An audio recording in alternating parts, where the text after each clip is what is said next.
नाम की लूट है, लूटी जाता लूट, पीछे फिर पछताओगे, हे प्राण जहांगे छूट।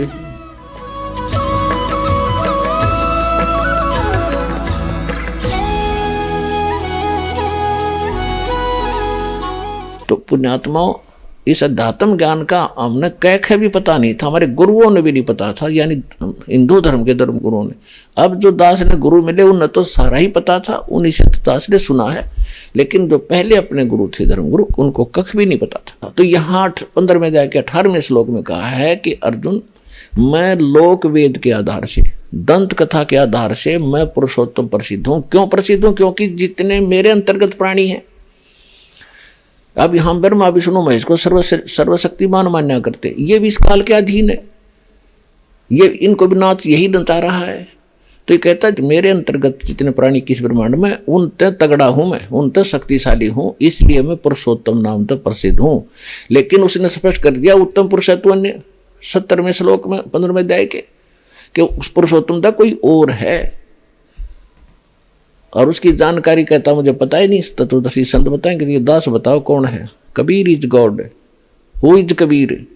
अनंत कोट ब्रह्मांड का एक रति नहीं भारे, सतगुरु पुरुष कबीर हैं ये कुल के सिरजनहारे। हम सुल्तानी नानक तारे, दादू को उपदेश दिया, जात जुलाहा भेद न पाया, वो का सीमाएं कबीर हुआ। वो कबीर जो धानक था, जिसको धानक कहा करते, जुलाहा कहा करते थे, वो है वो परम अक्षर ब्रह्म।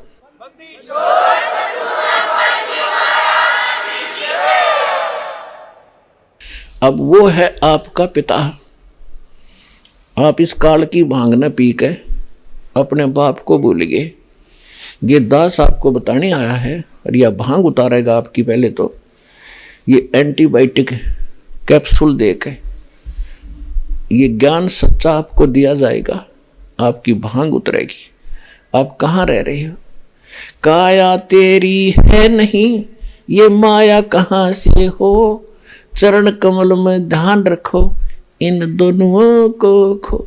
ये जब काया तेरी नया कोठी कैसे होगी, वो बैंक बैलेंस आपका कैसे हो जाएगा?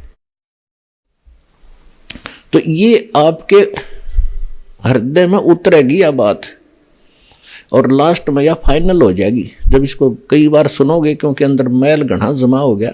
जिस संसार में रहते हो आप, वहाँ के लोग केवल उसी स्पीड में लग रहे हैं, उसी कर्म में लगे हुए हैं।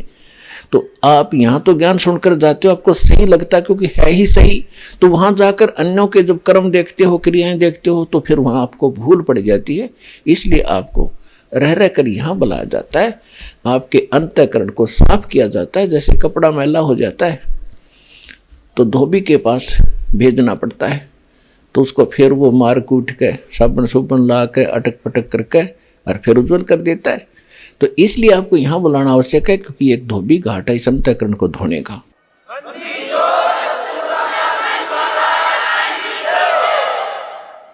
और फिर आप जाओगे समाज में, कुछ दिन तो आपका अपना ये ज्ञान असर करेगा, फिर थोड़ी बहुत उनकी बातों पर फिर असर होना शुरू होगा। फिर आ जाओगे टाइम इतने, फिर सत्संग का समय हो गया, तो फिर आपका फिर सफाई हो जाएगी, फिर वो रुचि धीरे धीरे खत्म हो जाएगी। चाहे आपने अब जैसे बच्चे का ब्याह करते हैं, लड़के का या लड़की का, निरा सांग काटें, नाचें कूदें और मस्तारें हैं, पता नहीं कितना खर्चा, फलान दे दे, दकड़ा दे दे, ये मायादारी मस्करानी ये बकवास चला दी।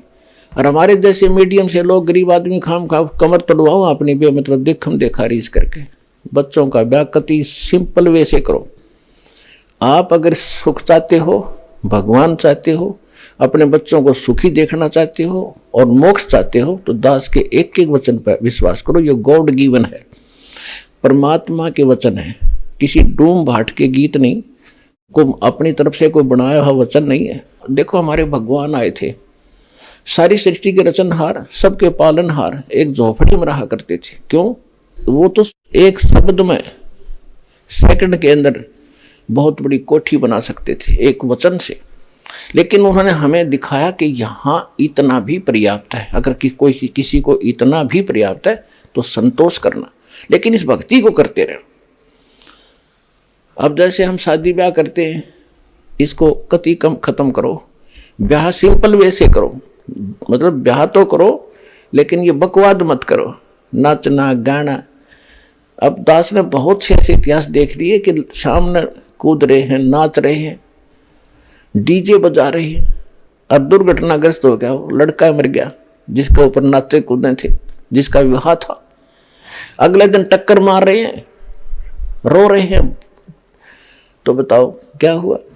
लड़का हो गया, लड़की हो जाए इससे कोई दिक्कत नहीं, लड़का हो जाए फिर नाचो कूदो नमस्कार है।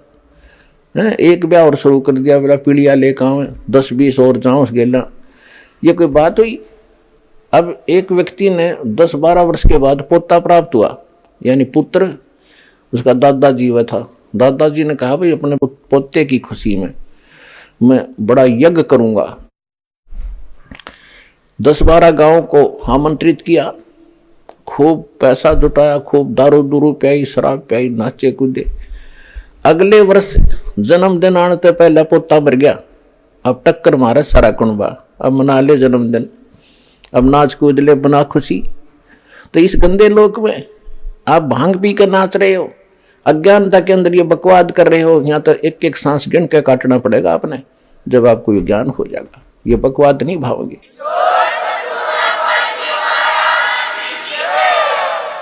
नानक साहिब जी के पास जैसे आम भक्त पहली बार जाते थे, वो पूछा करते थे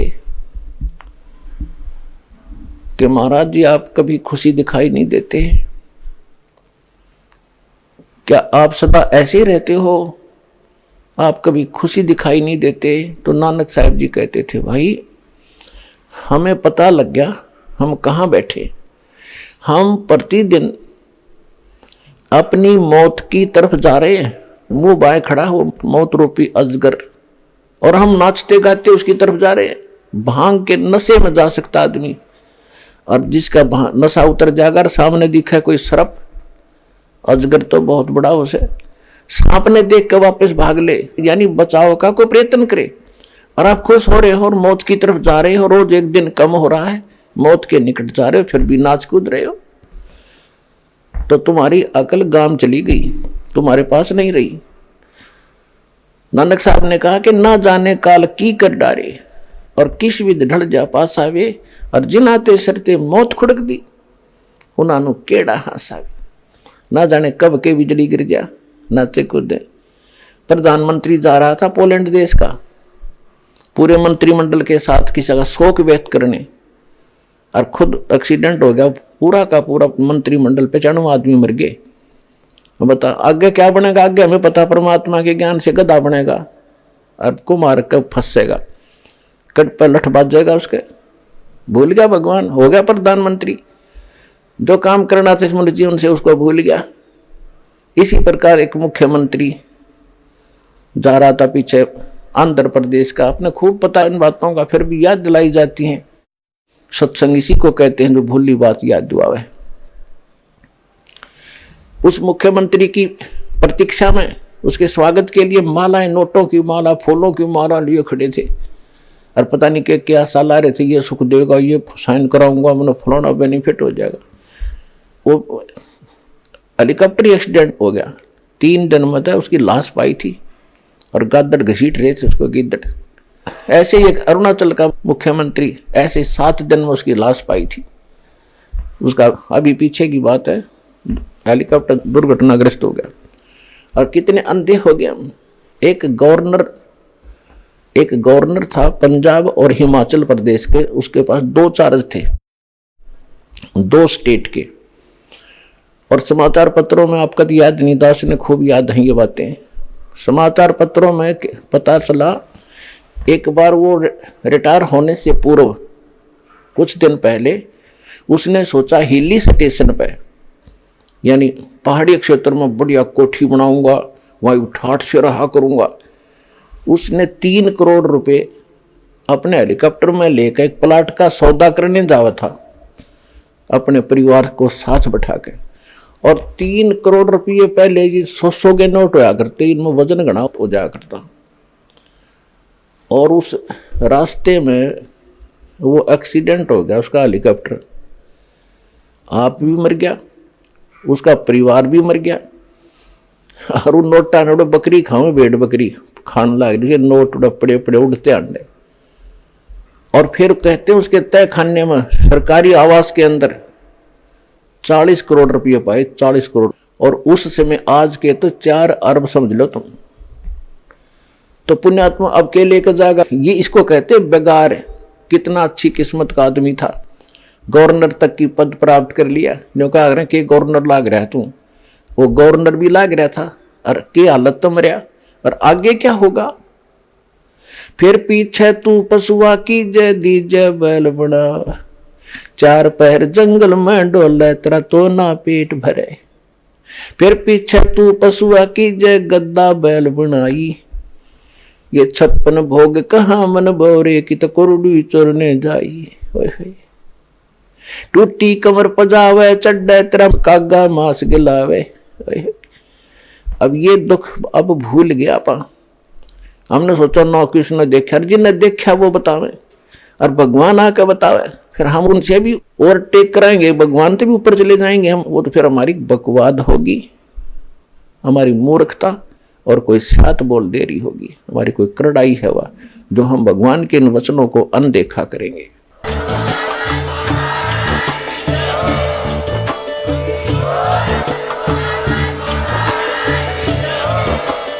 आप सुन रहे थे जगत गुरु तत्वदर्शी संत रामपाल जी महाराज जी के मंगल प्रवचन।